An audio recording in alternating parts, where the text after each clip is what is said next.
Howdy, hi. It is Do Your Job Sports College Football Week 2 picks and predictions. We're looking at the best bets of the week. This is part 1 of 2. Let's get into the video. All right, first things first, got to go over interesting week 1. We go 8-10, bringing our season record to 16-12 overall. If you are new here, I give away $5 for every losing pick as we add it to the giveaway fund. We had 10 losing picks, therefore we add $50 to the giveaway fund, bringing the total fund to $60. We will probably do 4 giveaways throughout the season. I'm trying to figure out if I want to spread it out in 5 or in 4, but I think we're going to do 4 giveaways. So the first giveaway will be in the week 4 video. So then we'll go week 4, week 8, week 12, and then we'll go bowls. Probably the championship weekend is when we'll do that final giveaway video for the final game. All right, so I'm going to recap these real quick. Then we'll get on to the 8 picks we have for tomorrow. Game 1 took place last Thursday. We had Ohio plus 14.5 on the road at Rutgers. They almost won this game outright. Ohio, based on the first week of play, I think is the best MAC team. Toledo looked really good. Buffalo looked okay. Everyone else, I think, is bottom of the barrel. Miami looked atrocious. Kent State and Akron really shouldn't even be FBS schools. Eastern Michigan didn't impress. Ball State looked awful. I think Ohio is going to be the cream of the crop in the MAC. Next game, we had East Carolina plus 11.5 on the road at NC State. Another close game. They lose this one by 7 in the old school rivalry. That still a rivalry, but they're now in different conferences, so they never play each other. I said 17-24 was the final score. This was a close game. It saw Eastern Carolina come back in the final quarter, scoring 10-0 in the fourth. NC State almost choked this one away. They needed this win, though, if they want any chance of doing something in the ACC and actually making a run at it. You got to get this first win of the season because their schedule gets very, very tough as their next game, Virginia. Have fun with that one. I am not betting that. Next one, we took Texas State at home versus Eastern Michigan. They absolutely destroyed them. Let me go back and try to find the final score of this game because this was not close. 52-27. Texas State, total yards, 606 yards of offense. They ran the ball for 392 yards. 392. Texas State, I think I saw, this might have been on Twitter, they have the biggest offensive line, I am talking average weight of their O-line, in all of college football. The entirety of it. Every single school at Texas State has got the biggest dudes up front. So I think we will be backing them early and often as teams are not going to be ready for the physicality they're about to bring. Next game, we had Arizona minus 13.5 at home versus Hawaii. This was another pretty easy one. When Hawaii leaves the island, you fade Hawaii because they're not good away from the island. Final score, Arizona 40, Hawaii 6. This was never, ever close. Hawaii total yards, 290. Arizona only had 344, but Hawaii, 3 interceptions, 2 fumbles. Their offense just goes inept when they get away. I think they used their freshman quarterback the entire time. No, they did not. They put in, who is this guy? Luke Weaver. I must have missed that one because I watched most of this game. Granted, I was not sober at a bar watching it, but I did watch most of it. Arizona looked okay. Their quarterback went 13 of 23 with 1 touchdown. They ran the ball for a decent amount. That just always got to fade Hawaii when they leave the island. Next game. This is actually one of the better games from me in a calling per standpoint. App State absolutely destroyed Charlotte. Final score 34-11. This Charlotte team is going to be awful in the American. They got absolutely bodied on every single level of football you can. Total yards. App State 586. Charlotte total yards, 218. They 2.5 times their total yardage. The Charlotte offense looked incapable of throwing a ball. Their quarterback, 13 of 24. That was Connor Harrell. 1 touchdown, 1 interception. 2 of their running backs fumbled. Their defense couldn't stop anything coming at them. This was absolutely disgusting for Charlotte. A.J. Swan, the LSU transfer, 31 of 46. For 368 yards and 3 touchdowns. This dude could not be stopped. So we will be taking App State. We will be fading Charlotte. probably until we get into conference play, probably the first few weeks of conference play as well. Next game, New Mexico plus 34.5 at Michigan. Another one that was really never a doubt. They looked very competent in this game. They lose 17-34. They have a 14-point L in the first half. They look decent. Bryce Underwood, 21 of 31, 1 touchdown, no interceptions. If I'm recalling correctly, Michigan had a fumble on a kickoff, which really kind of changed the momentum. Other than that, though, Michigan was okay. I'm very, very impressed with Jason Eck and this Lobos team. Their defense looks solid. Their offense moved the ball on Michigan. If you want to talk about total yardage, New Mexico had, 267 total yards of offense against Michigan. That's good. That's real good. All right, next game we had ULM. They were at home. Who did they even play? I forget. This game took place on... it was St. Francis. That was it. They played the FCS school, about to go down to D3. So we won. I got this line at 23.5. They win by 29. This line moved a lot. It finished at minus 30.5. At one point, I saw this thing all the way up to 34.5. So hopefully you got a good number here. St. Francis is going to be awful. Total yards of offense for St. Francis, 131. I didn't get eyes on this game, but I'm assuming it looked like a JV versus a varsity football team because every single person who wants to play D1 football left St. Francis to transfer out, considering they're going down to D3. So, ULM 29-0. They outgained them by 300-plus yards. Don't think there's really much to say in this game. This was a good football team versus a D3 team. Then finally, we had Tulane minus 6.5 versus Northwestern. Is Northwestern the worst team in the Big Ten? Maybe. I'm trying to find what day did this game take place on. Was this a Saturday game? Why am I thinking this was a Thursday game? All right, I can't find this game. But Tulane, I think they won like 20. Oh, here it is, 23-3. Northwestern total yards of offense. They had 237. Tulane 419. Not a good day to be Northwestern. All right, now we get on to the losers. Our first loser came in that same Ohio and Rutgers game. We had the under of 46.5.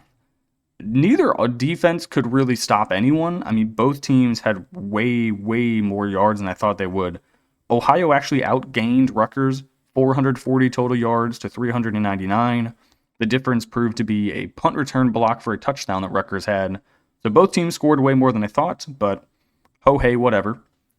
Next game, I should never be taking Iowa minus 37.5 points ever. It doesn't matter who they have at quarterback. They do not score points, period. They didn't even score 38 points themselves. Final score, Iowa 34. Albany actually scored. They scored 7 points. I don't know what to think of this Iowa team. Their quarterback that they got from the FCX ranks with 2 national championships at that level, 8 of 15, 44 yards in the air. Like, I get it's Iowa, but why are you bringing in this dude and paid him all this money to throw it 8 of 15 for 44 yards against an FCS school? What do you think this dude is going to do against any Big Ten opponent? He's going to get clobbered. So I do not have any confidence in Iowa. I will probably be fading them in their coming weeks.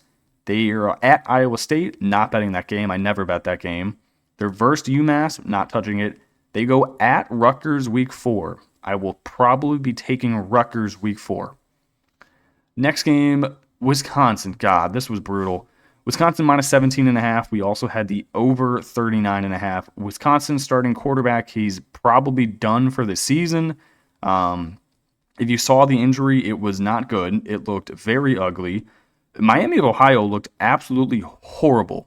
Final score here, Wisconsin 17, Miami of Ohio 0. They had 117 total yards of offense to Miami. Wisconsin 353.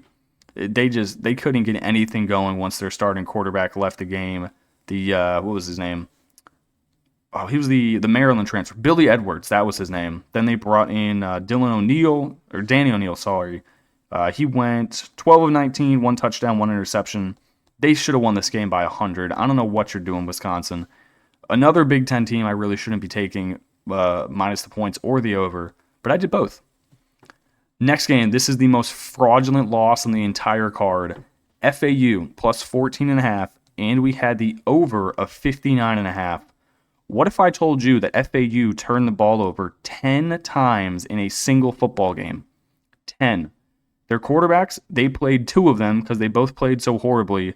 Their starter went 30 of 49, 1 touchdown, 4 interceptions. Their backup comes in the game, 6 of 13, 0 touchdowns, 2 interceptions. That's 2 quarterbacks, 6 interceptions. Then you add on to that their team went 2 of 6 on 4th downs. That is 10 total turnovers. So they actually played not bad. The final score was 39-7. They didn't play that bad. They had more yards. They had 26 fewer yards than Maryland. It was 354 to 380. They just turned it over 10 times. So that was tough. Oh my God. We had Akron plus 7. Akron did not score. They allowed Wyoming to shut them out. Final score, Wyoming 10, Akron 0. I went to this football game. I had boots on the ground. Akron, their quarterback, they're on the 2-yard line of Wyoming. Just run the ball 3 times and you score. Instead, they throw the football on the 2-yard line. Their quarterback throws it right to their linebacker, square in the chest. He catches it. Akron doesn't score. They lose the game by 7. This was horrible. I got way too drunk at this game as well. Wyoming, 426 total yards. Akron, 228. I don't know if Akron's going to win a football game. They might be able to beat Duquesne at home week 4, but their next 2 games, Nebraska, UAB. Then they go Toledo, Central Michigan, Miami of Ohio. They are not winning any of those. So if they do not win against Duquesne week 4, they are going to go 0-12. Next game, I took Texas plus 2.5. This one, I blame Arch Manning. I blame Steve Sarkisian. And that's it. Texas's defense looked really good. Arch just couldn't hit the broadside of a barn. He went 17 of 30, 170 yards with an interception and 1 touchdown. They couldn't really run the ball. Julian Sain didn't even look that good for Ohio State, but he did his job. 13 of 20, 1 passing touchdown. They couldn't really move the ball. And neither of these teams' offense could do anything, to be honest.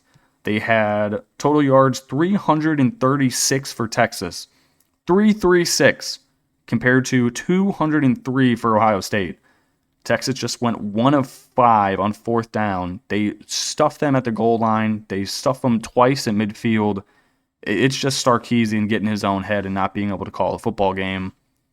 Final loss, probably the worst bet. I took Coastal minus 11.5. Their starting quarterback, 2 days after I posted the video, got ruled out for the rest of the season, so they had to go with the backup. That line jumped all the way to 17.5. Not enjoyable seeing that news. I'm trying to find the score of this game. I know they got absolutely destroyed in this. I think they lost by like 40. I can't find it, though. What day was this on? Oh, nope, that's the wrong game. Where are you at, Coastal Carolina? All right, I can't find the score of this game. Hold on. All right, I found it. It was simply my anxiety not allowing me to see it because the score was so bad. Virginia, 48. Coastal Carolina, 7. Not good for Coastal.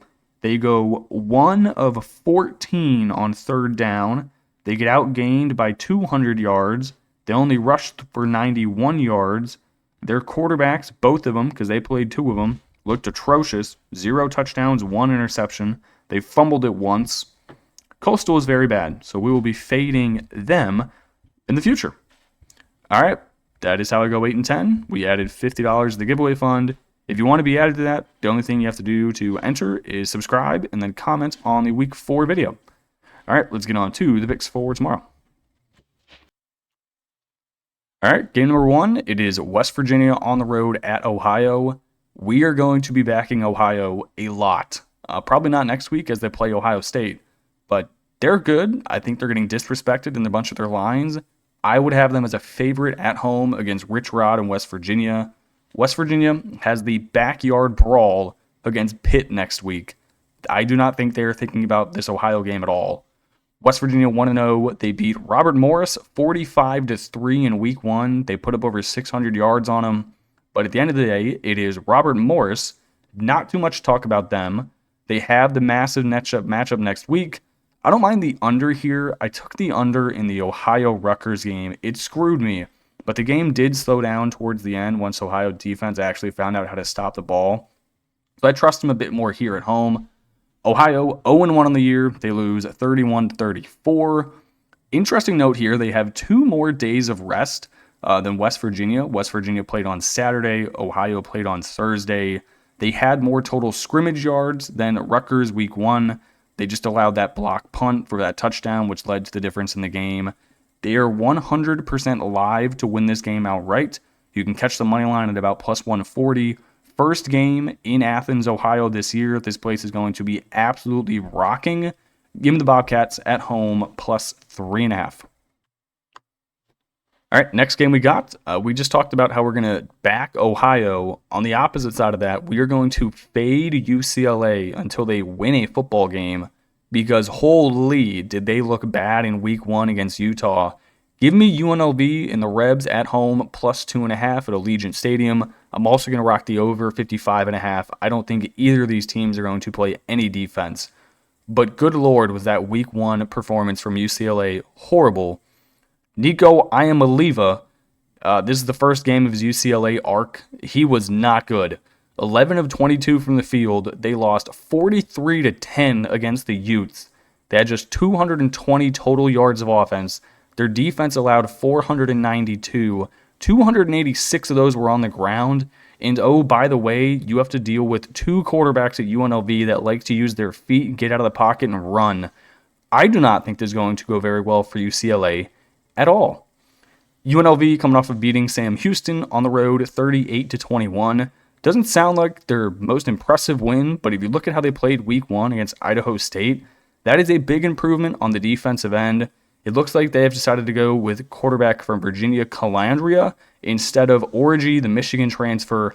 I think that's the right move. Orji can't really throw the ball, so at least you're getting some air time with Calandria back there. They only allowed 332 yards of offense to the Bearcats. Much, much improved to their week 1 performance where they allowed 555 yards to an FCS school. So I like them improving in that front. Their offense still looks like they're going to put up around 40 points every single week. Give me a 41-24 UNLV win. All right, next game we got. If the border war is happening, I think you have to bet it from a legal standpoint. Give me Kansas plus 5.5 on the road at Mizzou. Give me the under 51.5. Both of these teams looked pretty solid this year. I'm going to take Kansas. They return a lot. I like their starting quarterback. It's not going to be 50-50 in the crowd, considering it's a Mizzou home game, but I do think the Jayhawks are going to travel. That's obviously going to be a tough road environment, but they've done it before. I don't know when the last time they did this battle was, but they've done it. They can figure it out. I like the Jayhawks. Let's get it. Kansas, 2-0 on the year. They've beaten up on Fresno State, and then they destroyed Wagner. I don't think there's much to put into the Wagner game, just seeing as though Wagner's a shitty FCS school. But Fresno State, they beat up on. Total points, 77-14 if you combine them both. I mean, stopping what they did to Fresno is impressive, considering Fresno in week 2, beating Georgia Southern 42-14. So if you can hold Fresno to 7 points, and then that next week Fresno goes out and scores 42, I think that there is something to say there. I love their quarterback. Daniels behind. They have senior running back Heshaw Jr., who is a demon in the backfield. They have 2 backs who are actually really good. And then you also have to worry about Daniels and his legs. So I like them on the road. Running the ball normally bodes well on the road. Missouri, they laid it on Central Arkansas, winning 61-6.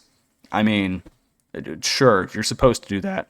They scored 21 points in the fourth quarter. They have Penn State quarterback Bo Pribula. He was the one who played under Drew Aller for, I think, 2 seasons at Penn State. And then he was like, okay, I'm done being a backup quarterback. I'm never playing. Get me out of here. So he transfers to an SEC school. I like him. I think he's solid. I just think laying 5.5 points to a more athletic team, I think that's kind of crazy to say, considering I'm taking a Big 12 scheme, that they're more athletic than an SEC school. But I think Kansas is. You watch them play. They're big. They're athletic. They're well coached. I'm going to take the under here. I think we see a run-heavy game. Give me like a 21-17 Kansas win and cover. Let's go. Next game, I'm going to back Fresno State at Oregon State. I watched all of the first week Oregon State-Cal game. Oregon State is horrible. They are not good at all. They don't know what they're doing offensively. Their defense allowed a true freshman quarterback to throw for like 350 yards on them. I do not think it is going to be a good year for the Beavs.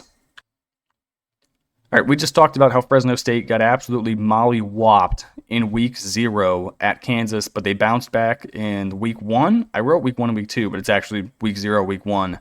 They beat Georgia Southern 42-14 at home. 527 total yards on offense. A decent amount of them were on the ground, 351. You have a Kurt Warner's son at quarterback, so clearly you're going to get some production there. I do think they're going to travel to Corvallis pretty well. Not too far, going Fresno to Oregon State. Not a bad drive. Oregon State just looked absolutely atrocious. They lost in week 1, 34-15 against Cal in a game where they started off as the favorite, but that line flipped through 0. They have a veteran QB, and both of their running backs are decent, but good Lord. I mean, their quarterback and their head coach want to run 2 completely different systems. Their QB is a transfer from Duke. Last year, Duke ran an air raid, no huddle, just go, go, go offense. Now the head coach of Oregon State's like, actually, you're going to run an NFL offense where we're going to huddle every single play. You're going to have no momentum in the drive, and we're going to hand the ball off a ton. What do you think is going to happen? Nothing is going to be good here. Give me Fresno State. I think they win outright out the Beavs. I would be tempted to taking over here just based on how bad Oregon State's defense is. But their offense only scored 14 against a not par Cal defense. So I'm good on the over-under. Just give me Fresno plus 2.5. All right, next game we got. I'm going to take Oklahoma at home versus Michigan minus 5.5. I was not impressed at all by Michigan week 1. This is probably one of the biggest games of the day besides the Border Wars. Sherrone Moore goes back to Oklahoma, which is his alma mater. I think he played 3 years there, maybe 4 years. He was really good in college, so this game's going to mean a lot to him. Unfortunately, I do not think his team is any good, and I will be fading Bryce Underwood in his first road start. So Michigan, they beat New Mexico 34-17 in week 1. Really not that impressive. They weren't close to covering the spread, and their defense couldn't stop in last year FCS school from Idaho, because that's basically where all their team came from. Bryce Underwood looked okay, 21 of 31 for 250 yards and a touchdown in his first start, but they were stymied multiple times by New Mexico's defense. They had 2 3-and-outs. You should never be having a 3-and-out against Mexico's defense, let alone doing it twice. New Mexico's not that good. They're an FCS school from last year. That's their entire team is just D2 guys. Michigan, they do not have their best edge rusher for the first half of this game. He got ejected for targeting like a dumbass, so they're not going to have him. Oklahoma, 1-0. They beat Illinois State 35-3. Semi-concerning that their offense turned the ball over multiple times against a real FCS school, but their defense was great. They only allowed 151 total yards on defense. They move the ball well. They're well coached. I think they're going to be able to run it down their throats. I was not impressed with Michigan's defensive line at all. I'm going to take Boomer Sooner, minus 5.5. I do not think Bryce Underwood gets her done on the road.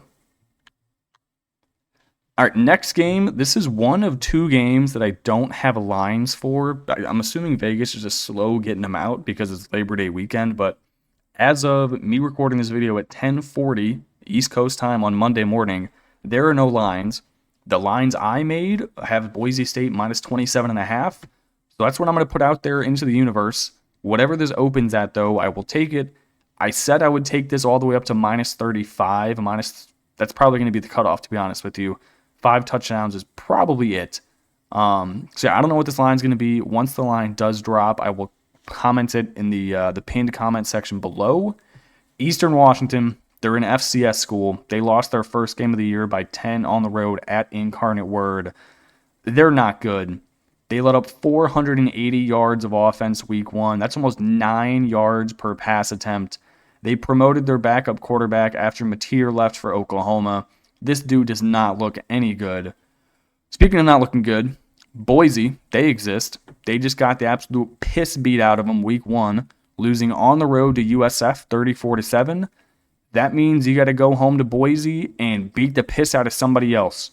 If there's any team you can do it against, it's probably Eastern Washington, who is an FCS school that just allowed, nearly 500 yards of offense to another FCS school. So I will take them. I think Boise has to win this game by 1,000,000. I think they get it done at home. Give me Boise State, whatever the line comes out at. All right, next game we got, it is Northern Illinois on the road at Maryland. Give me the Big Ten school minus 16.5. Northern Illinois is missing a lot from their previous season, and they just barely beat an FCS school at home week 1. So that did not inspire much confidence in me at all. NIU, that school they beat, Holy Cross, 19-17 at home in week 1. They only managed 289 total yards of offense. Not even 300 against an FCS school. Only 109 of those were through the air. They run the ball a lot. They have a significantly worse offensive line and defensive line than the Terps do. The main thing here, they bring in a new offensive coordinator and a new defensive coordinator. I know most of you guys remember last year when they beat Notre Dame on the road. This is a completely different team, minus the head coach. Head coach is still the same. Basically, everyone else transferred or graduated. They lose their OC and DC. I think this is going to be a rough year for the Huskies before they transfer. I think they're switching to... They're not going to the Mountain West. They're moving conferences. I forget where they're going to next year. Maryland, they just beat FAU at home by 32. They did get outgained in total yards, but they forced them into 10 turnovers. 10 of them. They now play a much lesser opponent in Northern Illinois. They weren't that efficient on offense, only going 5 of 17, but they were still able to put up 32 points. I think that if they put up 32 points in this game, they probably cover the 16.5. I struggle to see how Northern Illinois scores any more than 10 points. I think they win this one by 20 plus. Give me the Terps, minus 16.5. This number should definitely be larger. All right, final game we got for the week 2, part 1 video. I don't have lines on either, but whatever they come out at, I will be taking them. It is Idaho State at New Mexico. Now, for the previous one, Boise State, I was able to make my own lines based on some calculations I do in the system I got here. That does not work with FCS schools. I don't really have the data points to really make lines on FCS schools because I ain't got the time to figure out all that information and put that into the system. That being said, I was very, very impressed with New Mexico and how they looked at Michigan. They're a veteran team. I love Eck as their coach. I love their quarterback who came over from Idaho. He's a good dude. You could see him multiple times throughout the game. He did not get flustered. I mean, that was his first time playing on the road at any school other than FCS. It was at the Big House, and you managed almost 300 yards of offense against one of the best defenses in the country. Yes, please, I will take you. Whatever the minus is, whatever the over is, lay it and take the over. Idaho State 0-2 after losing to Southern Utah 46-24. They looked really good in week 0 against UNLV, and then they lost by 22 to an FCS school. This is their 3rd road game in a row. You go at UNLV, at Southern Utah, then you go at New Mexico. Tired legs. I haven't looked at their injury report. I'm assuming at least a few dudes are injured. I think this is where you just get the absolute piss beat out of you. The week before your first home game, the week before you start real FCS play. I think this is where New Mexico just drops a number. Lobos, they just lost to Michigan by 17. Like I said, I love their coach. I love the transfers they brought in from Idaho. They're basically an all-star team of FCS players. They are all fantastic. They got 268 yards against an elite defense. They should be able to put up 1,000,000 yards of offense against a bad Idaho State defense, who I think they gave up 38 to UNLV week 1, and then 46 to Southern Utah week 2. I think New Mexico, they might be able to drop 50 on them. I really liked how New Mexico played. All right, that is going to do it for me in this video. There will be a part 2 dropping on Wednesday. If you have not already, hit that subscribe button. That is how you guarantee to get entered into the giveaway for the week 4. The only thing you have to do is comment on that video and you'll be in. All right, I appreciate you guys watching and tuning in, and I will catch you in the next one. Peace.